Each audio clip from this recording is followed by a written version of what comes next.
Rafiki we, acha nikueleze miujiza alotenda yeye.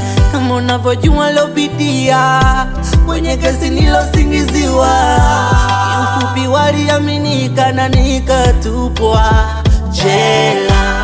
Kumbe Yesu ndiye alikusudia kusingiziwa na kutupwa jela. Maana kesi kabla hajahukumiwa nimefunguliwa na sina kesi tena. Na mimi juzi nilitiniwa na Bwana, sikiza nikueleze alotenda. Ilikuwa alfajiri kabla jua kuchomoza, nilikumbwa na pepo wa mauti kutaka kuniua. Nilihisi nafsi yangu inakwenda kuachana na mwili wangu. Nashukuru Yesu wangu kanipigania. Ninaye Baba anatenda, anatenda. Ninaye Baba anatenda, Yesu anatenda. Ninaye Baba anatenda, anatenda, anatenda.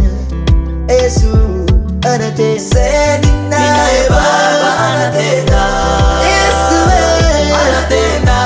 Ninaye Baba anatenda, Yesu anatenda. Ninaye Baba anatenda, Yesu anatenda. Ninaye Baba anatenda, anatenda.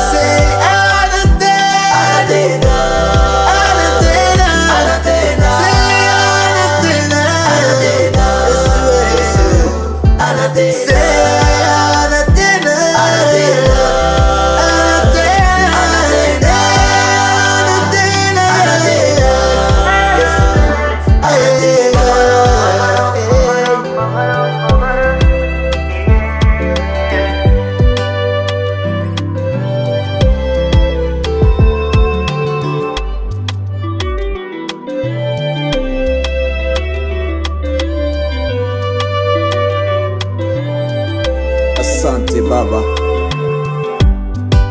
Tena, tena, sikiza nikwambie, bonge la muujiza aliyonitendea Bwana.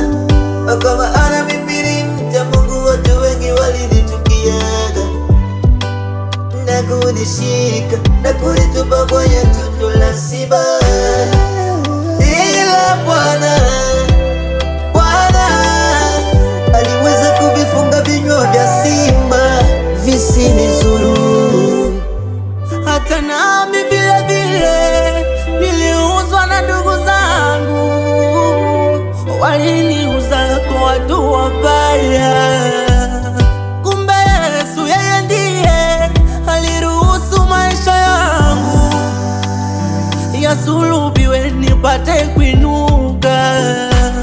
Yesu alomfufua Lazaro, mpaka sasa bado yupo na anakaa kama ngao kwa wale wote waaminio. Ninaye Baba anatenda, anatenda. Ninaye Baba anatenda, Yesu anatenda. Ninaye Baba anatenda, anatenda. Ninaye Baba anatenda, yeah, anatenda.